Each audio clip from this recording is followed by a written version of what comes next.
एक स्कूल के अंदर सबसे बड़ा कौन होता है? पावरफुल प्रिंसिपल, पढ़े लिखे टीचर या फिर वो मामूली सा चपरासी जिसकी मौजूदगी को भी अक्सर लोग नज़रअंदाज कर देते हैं।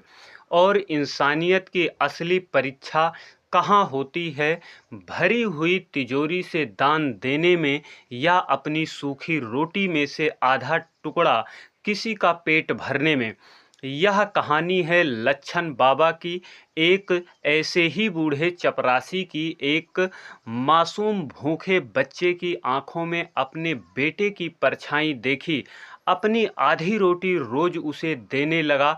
उसे नहीं पता था कि जिस बच्चे को दुनिया की नज़रों से बचाकर अपना खाना खिला रहा है वो दरअसल एक ऐसी सल्तनत का खोया हुआ चिराग है जिसकी एक झलक पाने के लिए पूरा शहर तरसता है।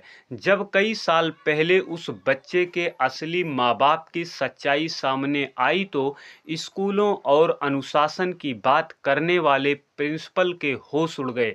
मुंबई के एक सबसे बड़े चर्चित और प्रतिष्ठित स्कूल में से एक था। शानदार बिल्डिंग, हरे भरे खेल के मैदान, गेट पर खड़ी विदेशी गाड़ियों की लंबी लंबी लाइनें। यह स्कूल कोई एक स्कूल नहीं बल्कि शहर के बड़े बड़े उद्योगपति, अधिकारियों, नेताओं, बिजनेसमैन के बच्चों के लिए एक पहचान था। यहाँ पर हवा में किताबों की महक से ज़्यादा पैसे की गर्मी खुली रहती थी।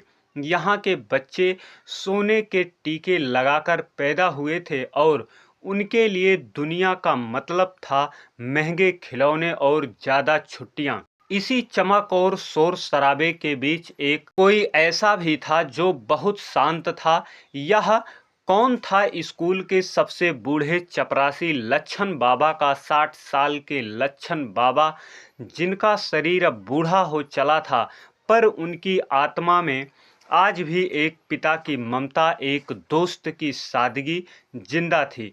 खाकी वर्दी जो कई बार धुलने के बाद अब हल्की पड़ चुकी थी, सिर पर सफ़ेद बाल और चेहरे पर गहरी अधिक झुर्रियाँ जो उनकी जिंदगी के हर संघर्ष की गवाही देती थी। लच्छन बाबा पिछले 25 सालों से इसी स्कूल में चपरासी थे।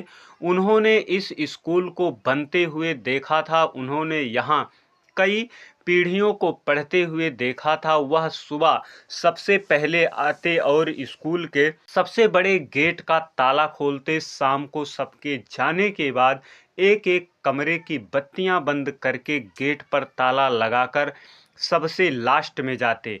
ये स्कूल मानो उनकी दुनिया थी, उनकी अपनी निजी दुनिया बहुत छोटी थी। स्कूल के पास एक मजदूरों की बस्ती में एक किराए के छोटे से कमरे में वह अपनी पत्नी के साथ रहते थे। उनकी पत्नी उमा देवी ज़्यादातर बीमार रहती थी। उनकी छोटी सी सैलरी का ज़्यादा भाग पत्नी की दवाई और घर के किराए में जाता था। उनका अपना कोई बच्चा नहीं था, शायद इसलिए वह स्कूल के हर बच्चे में अपने बेटे की छवि देखते थे। वह बच्चों को खेलते हुए देखते तो खुश हो जाते, उनके शोरगुल में अपना अकेलापन भूल जाते। स्कूल के प्रिंसिपल थे मिस्टर राकेश वर्मा। उम्र लगभग 55 साल, बहुत अधिक कठोर, अनुशासन प्रिय और अहमियत को लेकर बहुत सतर्क रहने वाले इंसान। उनके लिए स्कूल का मतलब था अच्छे नतीजे, बड़ी बड़ी ट्रॉफियां, शहर के अमीर लोगों से अच्छे संबंध। वह हर एक चीज को, स्कूल के प्रतिष्ठा को तराजू पर तौलते थे। उन्हें गरीबी और गरीब लोगों से बहुत चिढ़ती। वह उन्हें अपनी इस चमकती हुई दुनिया पर धब्बे की तरह देखते थे। इसी साल स्कूल में सरकार के कमजोर वर्ग को कोटे के अंतर्गत कुछ बच्चों का दाखिला हुआ था। उन्हीं में से एक था मनोज। उसकी बड़ी बड़ी आंखों में एक अजब सी खामोशी थी। वह पढ़ने में बिजली की तरह तेज था पर क्लास में हमेशा चुपचाप पीछे वाली सीट पर बैठा रहता।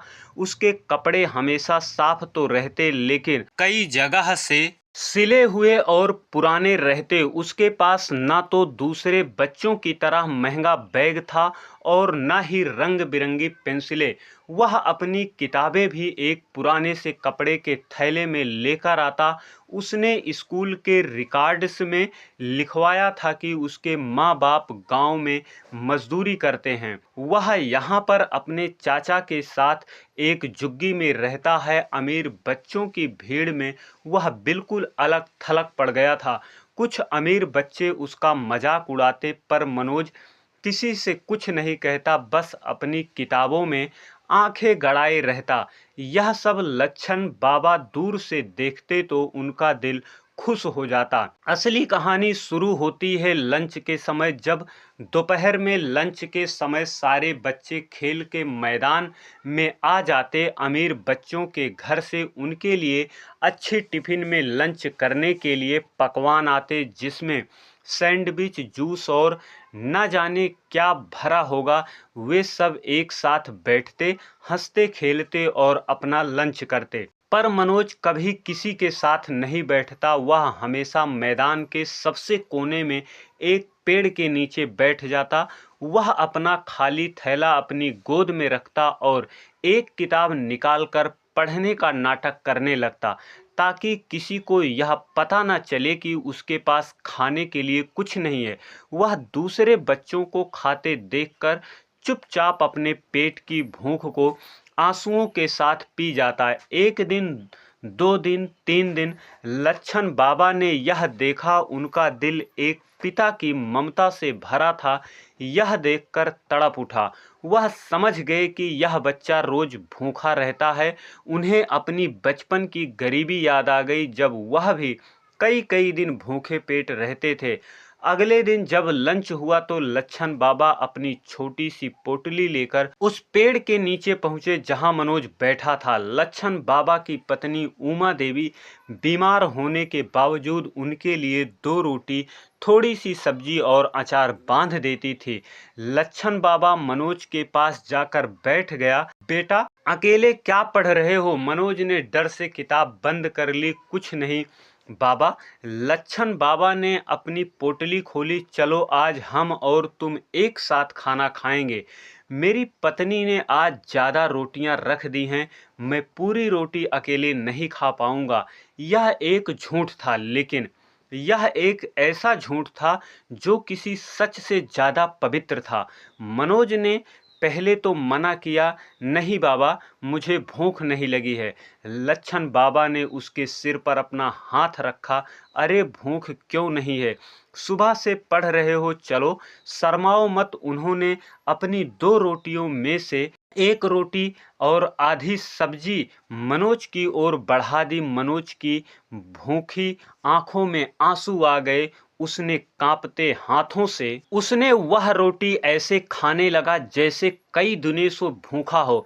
लच्छन बाबा उसे खाते हुए देखते रहे और उनकी आंखें नम हो गई। उस दिन के बाद यह एक खामोश नियम बन गया। रोज लंच ब्रेक अपनी पोटली लेकर उस पेड़ के नीचे पहुंच जाते। वह अपनी 4 रोटियों में से 2 रोटी और कभी कभी सभी रोटियां मनोज को खिला देते और खुद सिर्फ सब्जी या अचार खाकर काम चला लेते।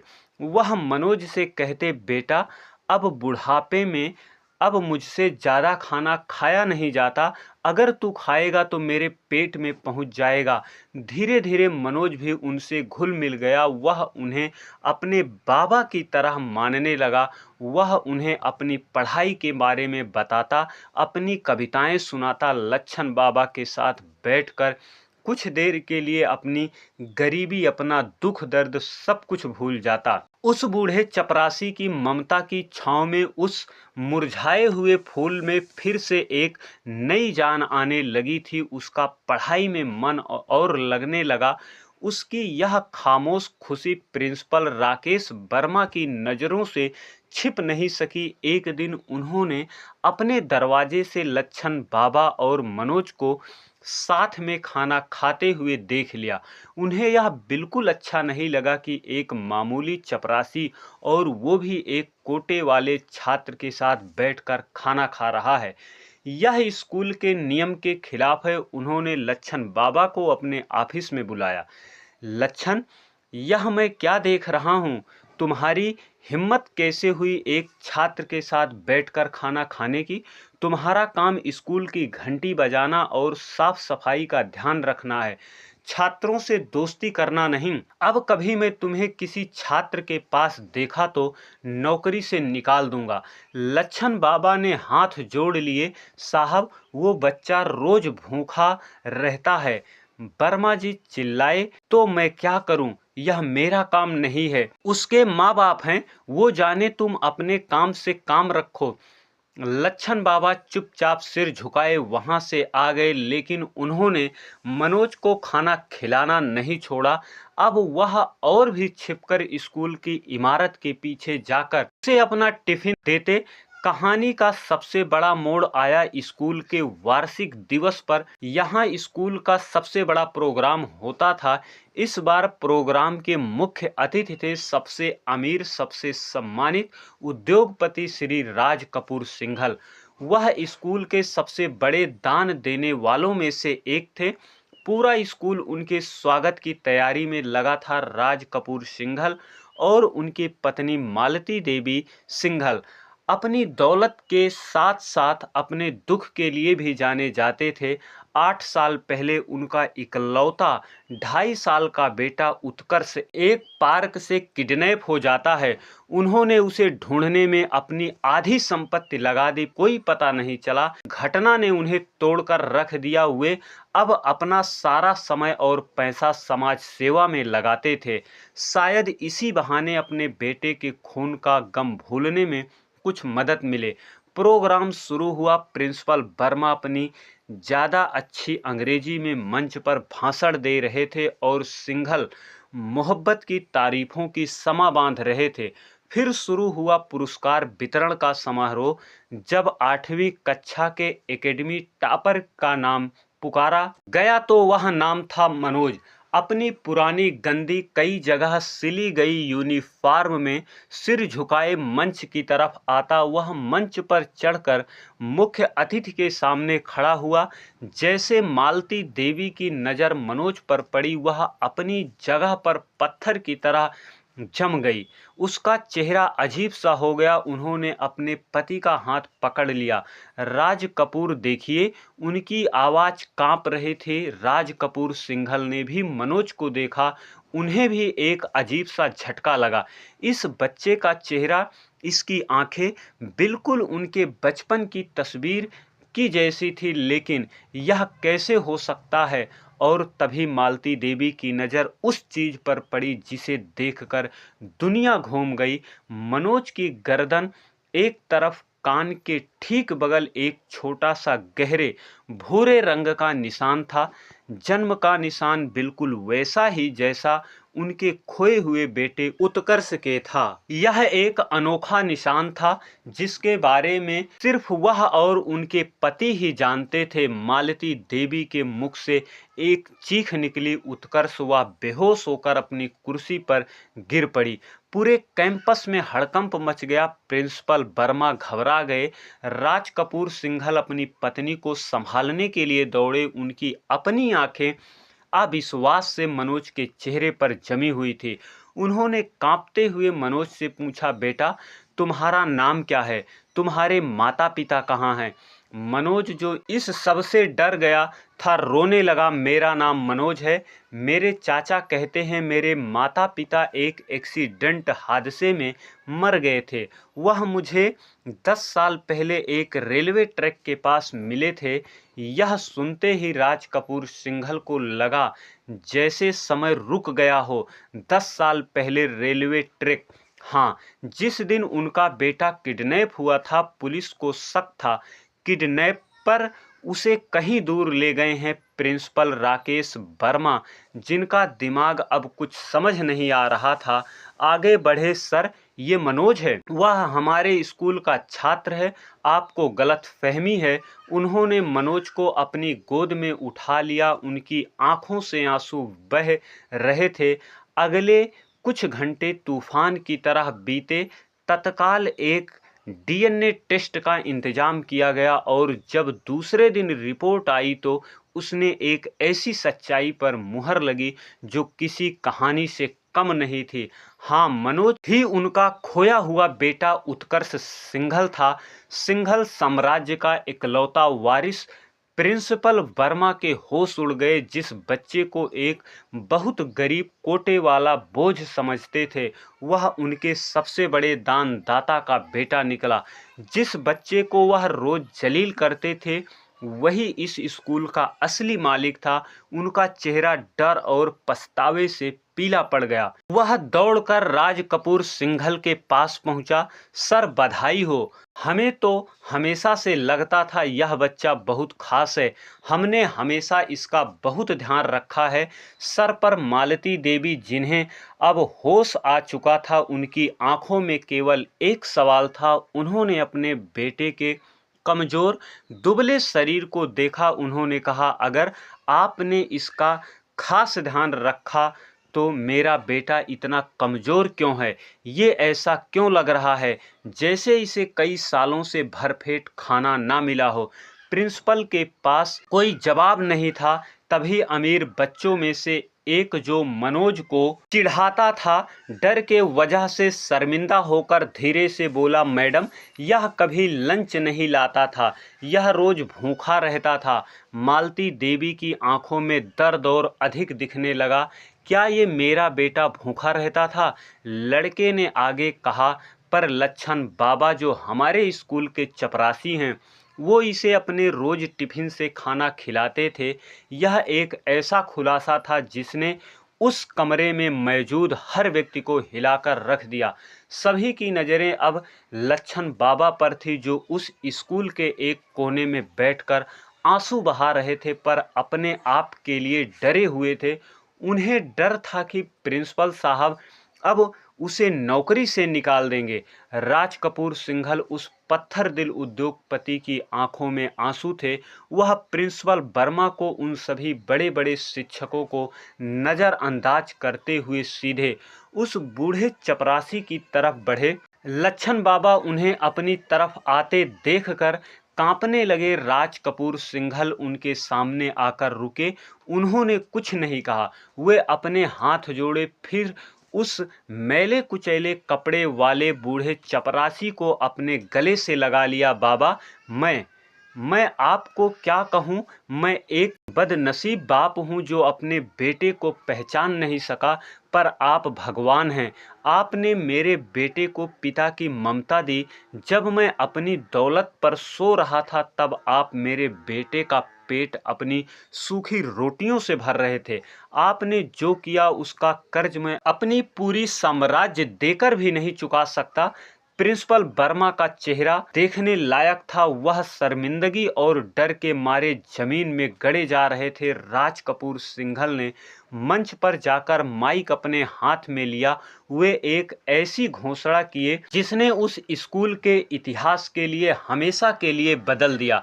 आज मैं इस स्कूल को 4 करोड़ रुपए का दान देने की घोषणा करता हूं, लेकिन एक शर्त पर। इस स्कूल को चलाने के लिए एक नया ट्रस्ट बनाया जाए और उस ट्रस्ट के चेयरमैन होंगे श्री लच्छन बाबा। यह सुनकर पूरे कैंपस में सन्नाटा छा गया। उन्होंने आगे कहा, लच्छन बाबा आज से इस स्कूल के चपरासी नहीं, बल्कि स्कूल के संरक्षक होंगे। आज से ये मेरे परिवार का हिस्सा हैं। ये हमारे साथ हमारे घर में रहेंगे। इनकी पत्नी का इलाज दुनिया के सबसे अच्छे डॉक्टरों से होगा। उन्होंने प्रिंसिपल वर्मा की तरफ देखा। वर्मा जी, आपने इन बच्चों को किताबी ज्ञान दिया, पर ये आदमी ने मेरे बेटे को इंसानियत का पाठ पढ़ाया। मुझे लगता है असली प्रिंसिपल तो ये है। आपको इनसे कुछ सीखने की ज़रूरत है। उस दिन के बाद लच्छन बाबा की जिंदगी एक ख्वाब की तरह हो गई। मनोज, जो अब उत्कर्ष था, एक पल के लिए भी अपने बाबा को नहीं छोड़ता था। लच्छन बाबा ने अपनी नई जिम्मेदारी को पूरी ईमानदारी से निभाया। उन्होंने स्कूल में एक ऐसी व्यवस्था बनाई जहां किसी भी बच्चे के साथ, चाहे वह अमीर हो या गरीब, कोई भेदभाव नहीं था। उन्होंने स्कूल में एक कैंटीन खुलवाई। यहाँ हर एक बच्चे को मुफ्त में पौष्टिक खाना मिलता है ताकि कभी और कोई मनोज भूखा न रहे। वह एक बड़े ट्रस्ट के चेयरमैन थे, पर आज भी उनका मन वही एक ममता से भरे चपरासी का था। उन्होंने अपनी एक रोटी बांटी थी, पर किस्मत ने उन्हें एक ऐसा बेटा, एक ऐसी इज्जत दी जो दुनिया के किसी भी खजाने से बढ़कर थी। दोस्तों, यह कहानी हमें सिखाती है इंसान का पद उसकी दौलत नहीं बल्कि उसका दिल, उसका कर्म उसे बड़ा बनाते हैं। एक छोटी सी निस्वार्थ की गई नेकी वो सम्मान आपको दिला सकती है जो बड़ी बड़ी डिग्रियां नहीं दिला सकती। अगर आप लच्छन बाबा की इस कहानी ने आपके दिल को छुआ है तो इस वीडियो को एक लाइक ज़रूर करें। इस कहानी को अपने दोस्तों और जानने वालों के पास शेयर करें। ऐसी और प्रेरणादायक कहानियों के लिए हमारे चैनल को सब्सक्राइब करें। आप सभी को बहुत बहुत धन्यवाद।